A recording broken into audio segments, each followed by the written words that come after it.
Hello guys, आज आप लोगों के लिए मैं फिर से फिजिक्स का सेशन लेकर आया हूँ। आज आप लोगों को लिक्विड पढ़ाएंगे। द्रव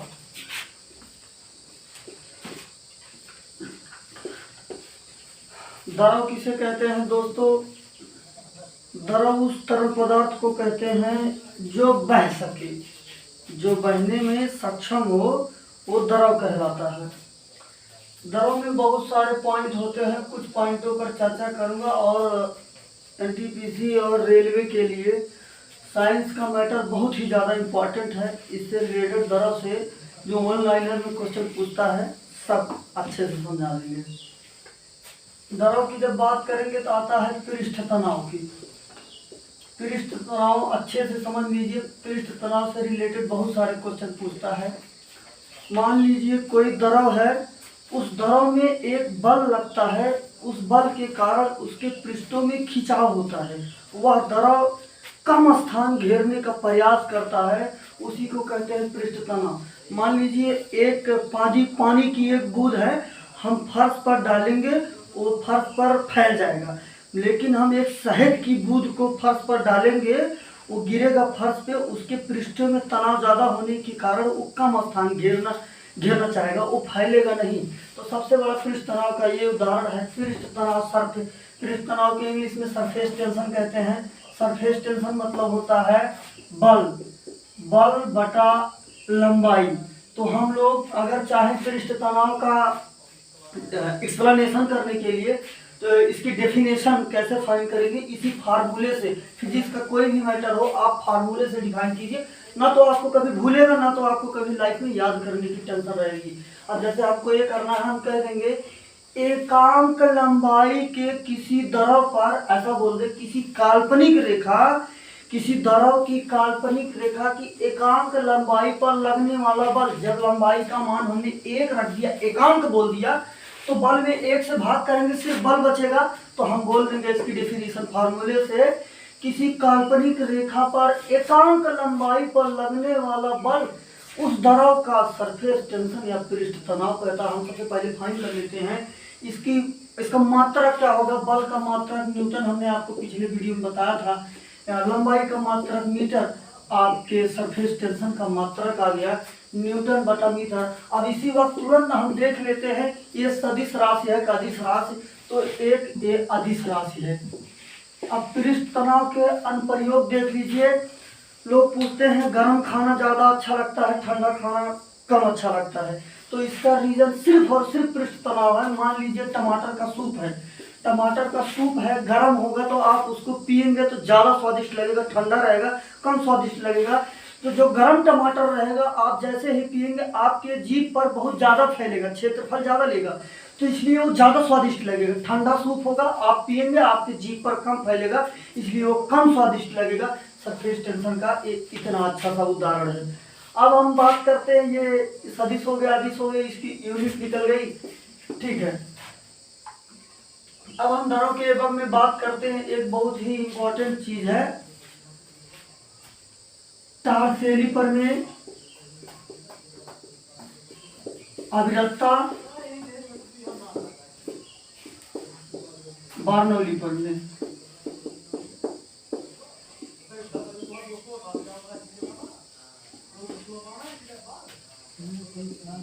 टारशेली प्रमेय में ये बताया गया, ये सब द्रव से ही रिलेटेड है। टारशेली प्रमेय में ये चीज बताया गया है, मान लीजिए कोई टंकी है, टंकी में द्रव भरा हुआ है, जल है, कुछ भी है, तो उस टंकी में दाब रहेगा। मान लीजिए टंकी है, टंकी के यहाँ से छिद्र करेंगे, द्रव सबसे अधिक मात्रा में निकलेगा। टारशेली प्रमेय में ये बताया गया है।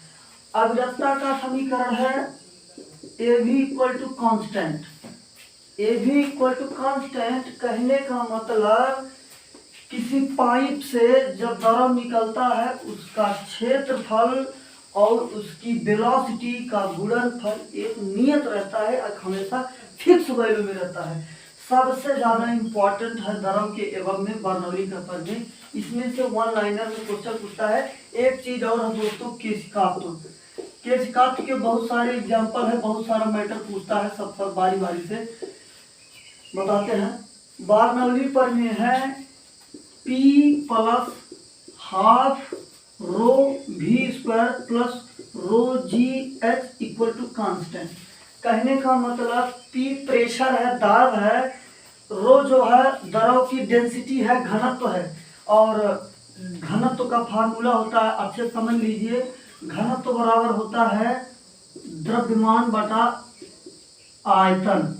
और इसका मात्रक क्या होगा, सबसे इंपॉर्टेंट है मात्रक। घनत्व का 1 नंबर में पूछता है, द्रव्यमान का मात्रक है किलोग्राम, आयतन का मात्रक है मीटर क्यूब। तो घनत्व का मात्रक आ गया किलोग्राम पर मीटर क्यूब। अच्छे से नोट करके रख लीजिएगा।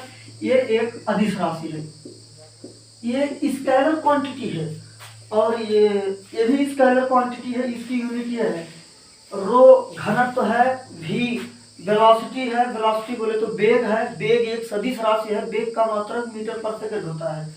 जी गुरुत्वीय त्वरण है, चाहे गुरुत्वीय त्वरण है या कोई भी त्वरण हो, इसका मात्रक हमेशा मीटर पर सेकंड स्क्वायर होगा। और जी का मान होता है 9.8 मीटर पर सेकंड का स्क्वायर। एच हाइट है, ऊंचाई है, ऊंचाई हो कुछ भी हो, सबका मात्रक हमेशा मीटर ही होगा। तो इस बर्नौली प्रमेय से ये हमको समझ में आता है, ये कार्य ऊर्जा प्रमेय है। और कार्य ऊर्जा प्रमेय ये बता रही है कि सभी ऊर्जाओं का योगफल नियत होगा। और सबसे बड़ा थ्योरम बर्नौली प्रमेय का ये है, जहां दाब कम होगा वहां वेग ज्यादा होगा, जहां वेग ज्यादा होगा वहां दाब कम होगा। मैं इसको प्रूफ कर रहा हूं, आप लोग इसके कई सारे उदाहरण है, बार बार पूछता है, आप उसको समझ लीजिए। जैसे कि मान लीजिए छत पर टीन लगी हुई है, बहुत तेजी से हवा का झोंका आता है तो टीन को लेकर उड़ जाता है। इसका कहने का मैं फाइन करता हूँ, मान लीजिए ये टीन लगी हुई है, हवा दीवार से टकराएगी, हवा का वेग सबसे ज्यादा है। अगर हवा का वेग ज्यादा है तो इसका मतलब दाब कम होगा, जहाँ वेग ज्यादा होगा वहां दाब कम होगा, बर्नौली प्रमेय बोल रही है। तो ये जब टीन यहाँ पर टकराएगी, हवा वेग ज्यादा होगा, दाब कम होगा, सिंपल सी बात है, जब दाब कम होगा तो टीन ऊपर उड़ जाएगी। अब इसी बर्नौली के प्रमेय पे आपका कड़ित्र सिद्धांत बन गया। कड़ित्र सिद्धांत क्या है, एरोप्लेन उड़ गई, इसी के सहायता से एरोप्लेन के पंखे इस तरीके से बनाए जाते हैं, पंखा इतना तेजी से राउंड करता है, इतना तेजी से राउंड करता है। आपकी बर्नौली प्रमेय बोल रही है जहां वेग कम होगा वहां दाब कम होगा। जब पंखा खूब तेजी से राउंड करने लगेगा तो वेग तो ज्यादा हो गया ना, इसके पास में दाब कुछ नहीं रह जाएगा। जब दाब नहीं रहेगा तो ऊपर उठ जाएंगे। अभी हमारे शरीर के जो ब्लड इतने तेजी से सर्कुलेट कर रहे हैं, वेग ज्यादा है लेकिन दाब नहीं लग रहा है, यही वेग कम होगा, दाब इतना लगेगा हमारी नसें फट के सब ब्लड बाहर आ जाएगा। तो इसका सिंपल सा बहुत अच्छा सा उदाहरण है, एक तो कड़ित्र सिद्धांत का कैसे उड़ जाता है, टीन कैसे उड़ जाते हैं, और दूसरा सिंपल सी बात लीजिए, जब कभी बस या कोई वाहन चार पहिया वाहन निकलती है रोड से, तो किनारे किनारे जो पेड़ पत्ते कूड़े रहते हैं वो सब जैसे गाड़ी निकलती है सब वहां से अपना स्थान छोड़ के बीच में आ जाते हैं। मान लीजिए ये सड़क है, यहाँ पर कूड़े कबाड़ सब रखा है, यहाँ से बस निकली तो बस की वेग बहुत ज्यादा, यहाँ दाब कुछ नहीं, तो जहाँ दाब नहीं होगा वो अपना प्लेस छोड़ देगा, इसलिए यहाँ पर आ जाता है। बर्नौली प्रमेय के इतने अच्छा उदाहरण है ये। अब क्या बताए, अब आप समझ लीजिए केशिका तो क्या है, केशिका तो वो चीज है, केस मतलब बाल के समान छोटी छोटी नलिकाएं होती हैं जो द्रव को परिवहन कराती हैं आसानी के साथ। जैसे कि मान लीजिए ये मार्कर जो है हम इससे लिख रहे हैं, इसके अंदर स्याही भरी हुई है, तो इसके अंदर में बहुत पतली पतली केश नलिकाएं हैं, उन्हीं के माध्यम से हम इस व्हाइट बोर्ड पर इससे लिखने में सक्षम है। केशिका का और सिंपल सा उदाहरण है ये। मान लीजिए कि खेत की सिंचाई हुई इस खेत में, यहाँ पर 2 खेत हैं, ये बीच में बंधा है, खेत की सिंचाई किया हमने, लेकिन इधर का भी भाग भीग जाता है। तो क्यों भीग जाता है, पतली पतली केश नलिकाएं होती हैं, उन्हीं के माध्यम से द्रव चढ़ जाता है, उस पार निकल जाता है। लालटेन की बात करें, लालटेन से मिट्टी का तेल या फिर जो भी तेल रहता है ऊपर आ जाता है केशिका के ही माध्यम से। बहुत इंपॉर्टेंट क्वेश्चन ये पूछता है, नाई जब फुहारा करता है तो द्रव ठंडा क्यों हो जाता है, दर्द ठंडा इसलिए हो जाता है पृष्ठ तनाव के कारण। और ऐसे ही आपको ऑनलाइनर में आरआरबी में बहुत सारे क्वेश्चन इस दर्द से उठाया है।